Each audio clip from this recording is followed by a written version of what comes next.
रस, रसना, जिह्वा, ज्ञानेन्द्रिय, इन, तो जननेन्द्रिय आउट। मूत्र हो या वीर्य हो, रसना इन, रसनेन्द्रिय, जननेन्द्रिय आउट। इसलिए जिसने जननेन्द्रिय पर विजय प्राप्त करना है उसने रसनेन्द्रिय पर विजय प्राप्त करना होगा। और श्रीमद् भागवत के दशम स्कंद की कथा इसलिए कहती है कि भगवान श्री कृष्ण ने पहले वरुण देव पर विजय प्राप्त किया और फिर रासलीला में कामदेव पर विजय प्राप्त। वरुण जिह्वा के देव है। रासलीला में काम विजय की कथा है, जननेन्द्रिय पर विजय की कथा है।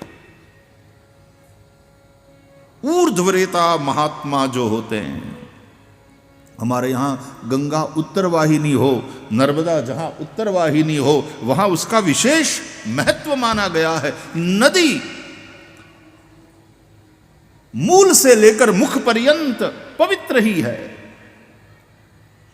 मूल जहां से उसका उद्भव है और मुख जहां वो समुद्र में प्रवेश करती है। मूल से मुख तक नदी पवित्र ही है, लेकिन नदी जहां उत्तर वाहिनी होती है वहां उसका विशेष महत्व माना गया है।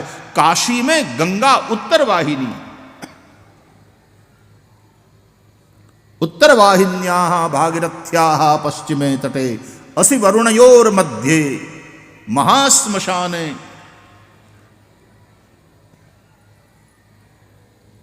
अविमुक्त वाराणसी क्षेत्रे। संकल्प में पंडित लोग ऐसा बोलते।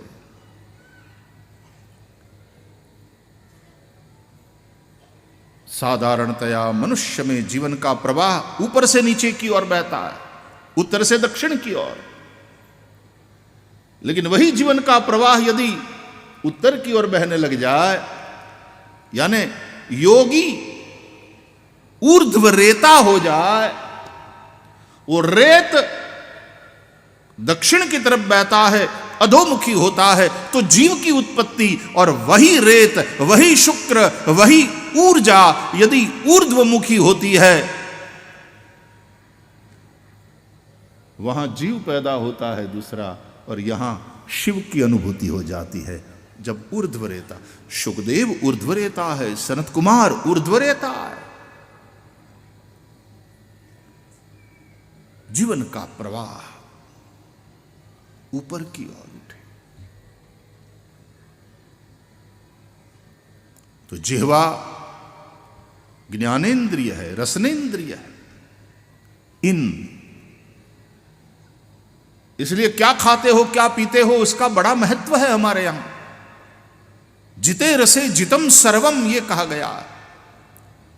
आहार शुद्धौ सत्व शुद्धि, सत्व शुद्धौ ध्रुवा स्मृति।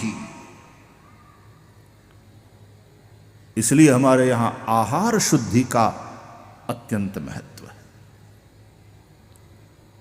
शुद्ध सात्विक आहार हो, और वो भी भगवान को भोग लगाकर। तुम ही निवेदित भोजन करही, ब्रह्मार्पणम ब्रह्म हविर्ब्रह्माग्नौ ब्रह्मणाहुतम ब्रह्मैव तेन गंतव्यम ब्रह्म कर्म समाधिना।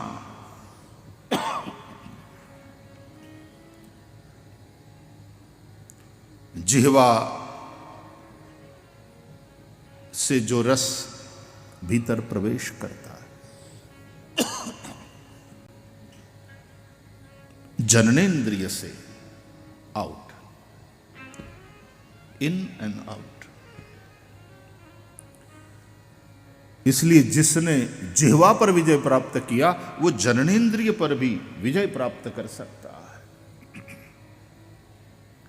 इसलिए हमारे यहां ब्रह्मचारी या साधु संत भिक्षा भी